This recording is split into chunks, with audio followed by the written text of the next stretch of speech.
Bonsoir Isabelle. Bonsoir. Et on continue, alors avec un album, enfin on continue, on aborde la culture plutôt. Cours Florence, c'est un petit hommage au Cours Florent, en tout cas c'est ce que j'imagine. Oui, cette fameuse école de théâtre.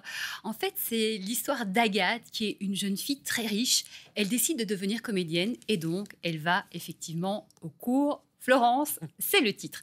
Sauf que Agathe, elle pense que pour réussir dans ce métier, il faut être pauvre. Donc elle va s'évertuer à inventer des stratagèmes pour faire croire à ses copains comédiens qu'elle est pauvre, pour cacher à ses parents qu'elle mène une double vie. Bref, c'est un roman graphique qui est très drôle. On passe un bon moment. C'est en noir et blanc et pourtant les personnages sont hauts en couleur.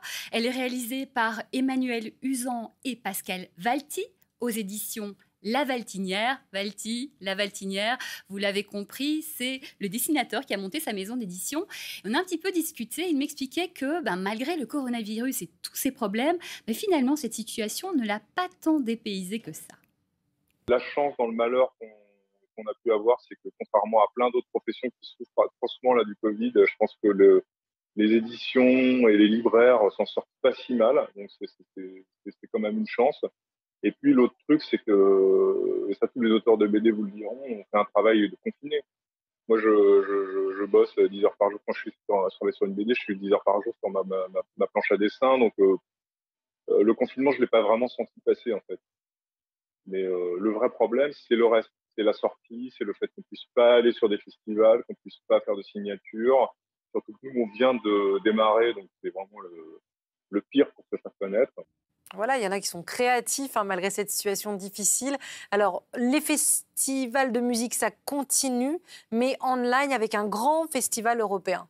Oui, ce festival s'appelle Eurosonic. C'est Renaud, notre rédacteur en chef, qui me l'a fait découvrir. Et il a bien fait parce qu'il met en avant les jeunes talents européen avec la musique comme vecteur d'union entre les peuples. Moi, je trouve ça joli.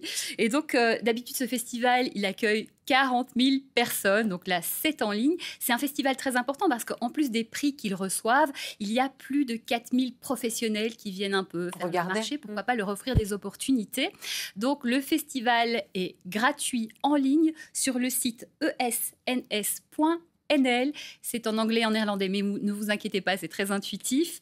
Parmi les 147 artistes et groupes, je les ai comptés, on retrouve 9 artistes et groupes français. En voici un petit aperçu.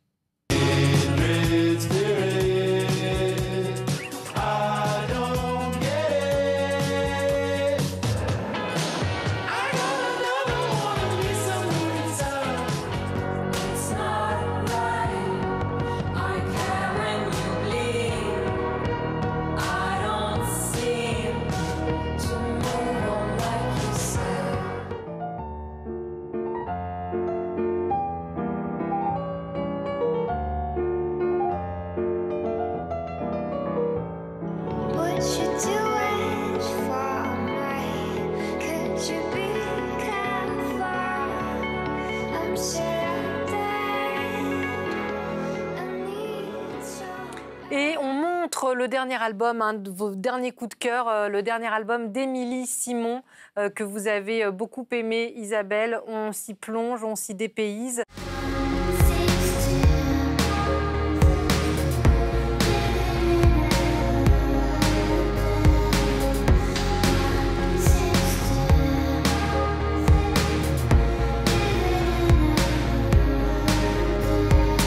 Très jolie chronique, comme d'habitude.